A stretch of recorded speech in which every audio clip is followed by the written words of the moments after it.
अब हम डिस्कस करेंगे एक्सक्रीशन इन कॉकरोच। ठीक है, हमने ट्यूबुलर सिस्टम देखा। सबसे सिंपल जो था वो मौजूद था प्रोटोनेफ्रिडियम की फॉर्म में प्लेनेरिया के अंदर।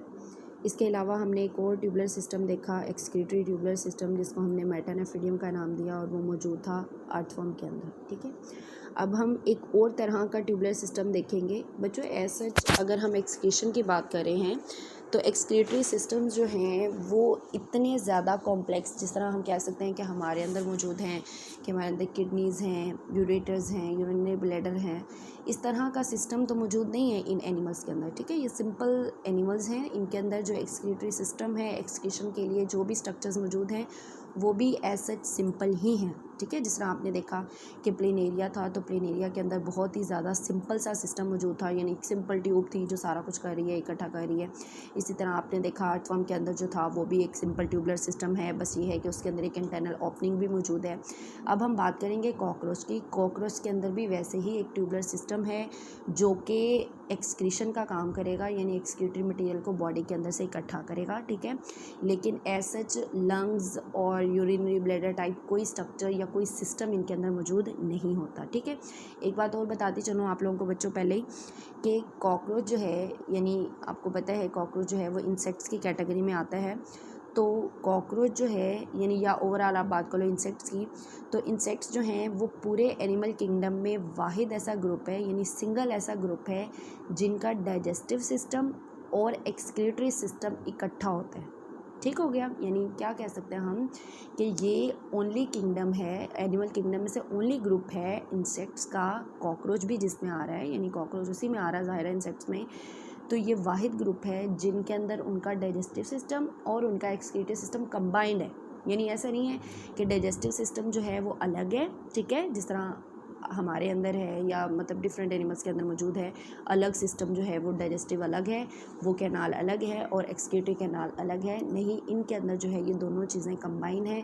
सिंगल जो है ये ग्रुप है ऐसा जिसके अंदर एक्सक्रीटरी सिस्टम और डाइजेस्टिव सिस्टम जो है वो कंबाइंड फॉर्म में मौजूद होता है। ठीक है, अब अगर हम बात करते हैं कॉकरोच की, तो हम कहते हैं कि इनके अंदर जो एक्सक्रीटरी स्ट्रक्चर्स हैं, ठीक है, वो क्या करते हैं, वो यानी उसको हमने नाम दिया माल्पिजियन ट्यूब्यूल्स का। जिस तरह आपने प्लेनेरिया का ट्यूबुलर सिस्टम था तो उसको प्रोटोनेफ्रिडियम बोला, अर्थवर्म का ट्यूबुलर सिस्टम था तो उसको हमने मेटानेफ्रिडियम बोला।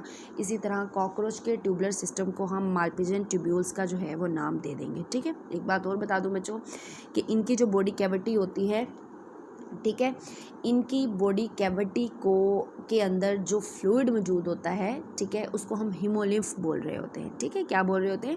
हीमोलिम्फ कह रहे होते हैं। हीम आपको पता है ब्लड से लिया जाता है वर्ड, तो इनकी बॉडी कैविटी के अंदर हीमोसेल के अंदर जो फ्लूइड मौजूद है उसको हमने हीमोलिम्फ बोला है।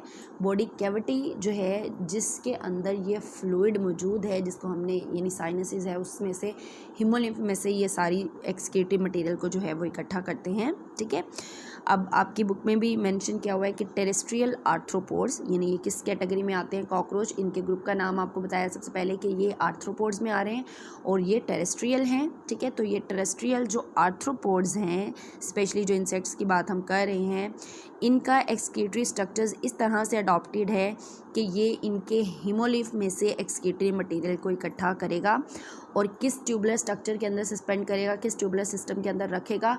माल्पिजियन ट्यूब्यूल्स के अंदर। ठीक है, अब ये जो माल्पिजियन ट्यूब्यूल्स हैं ये हीमोलिम्फ में से, यानी इनकी बॉडी के अंदर जो फ्लूइड मौजूद है ब्लड की फॉर्म में, जैसे हमारे अंदर ब्लड है इसी तरह इनके अंदर हीमोलिम्फ है। इस हीमोलिम्फ में जितना भी एक्सक्रीटरी मटेरियल है उसको वे इकट्ठा करेंगे।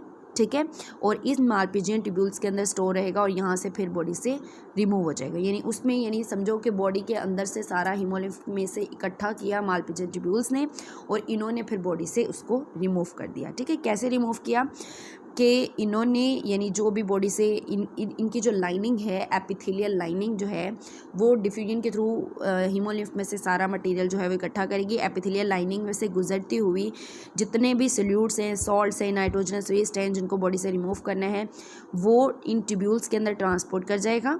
ठीक है, हीमोलिम्फ में से गुजर के इन ट्यूब्यूल्स के अंदर चला जाएगा। अब यहाँ से ये फ्लूइड जो है दोबारा किस में पास हो जाएगा, हाइंड गट में चला जाएगा। ठीक है, इनके अंदर इनकी जो कैनाल है इनकी बॉडी के अंदर मौजूद है, उसके थ्री पोर्शंस हो जाते हैं हमारे पास। सबसे पहले फोर गट होती है जो मुंह की तरफ मौजूद है, फिर मिड गट है और एंड में जो है वो हाइंड गट मौजूद होती है। जिस तरह हमारे अंदर इंटेस्टाइन्स हैं, स्मॉल इंटेस्टाइन है, लार्ज इंटेस्टाइन है, इस तरह इनके अंदर जो है ये हाइंड गट मौजूद है। तो जो भी फ्लूइड, जो भी मटेरियल, जो भी एक्सक्रीटरी स्ट्रक्चर, एक्सक्रीटरी मटेरियल इकट्ठा किया है मालपिजन ट्यूब्यूल्स ने, वो फ्लूइड जो इन्होंने हीमोलिम्फ से लिया था वो अब पास कर देंगे ये किसको, हाइंड गट को। ठीक है, हाइंड गट से ये गुजरता हुआ किस में चला जाएगा, रेक्टम में चला जाएगा। अब जो हमारे पास रेक्टम है, ठीक है, रेक्टम जिस तरह हम कह सकते हैं कि हमारे अंदर यूरिनरी ब्लैडर है, यानी इनका लास्ट पोर्शन है हाइंड गट का, इसके अंदर जो है ये लास्ट टाइम में स्टोर रहेंगे। और रेक्टम क्या करेगा, अगर कोई भी काम की चीज़ है, कोई भी यूज़फुल सॉल्ट्स हैं, वाटर वगैरह है, उनको रीअब्जॉर्ब कर लेगा। बाकी का जो नाइट्रोजनस वेस्ट है वो सॉलिड एक्सक्रीटा की फॉर्म में बॉडी से रिमूव हो जाएगा। इसलिए ज़्यादा से ज़्यादा वाटर जो है उसको भी रीअब्जॉर्ब कर लिया जाएगा ताकि दोबारा से बॉडी के अंदर वापस भेजा जा सके। बाकी का जो मटेरियल है वो सॉलिड फॉर्म में बॉडी से रिमूव किया जाएगा, स्पेशली यूरिक एसिड क्रिस्टल्स की फॉर्म में, यानी इनका जो फिसिस है वो यूरिक एसिड की फॉर्म में ये रिमूव कर रहे हैं। तो इस फॉर्म में जो सॉलिड बच गया है उसको फिर रेक्टम में से एंड बॉडी से रिमूव कर दिया जाएगा। ठीक है, तो ये था बच्चों कॉकरोच हमारे पास, कॉकरोच के अंदर एक्सक्रीटरी सिस्टम।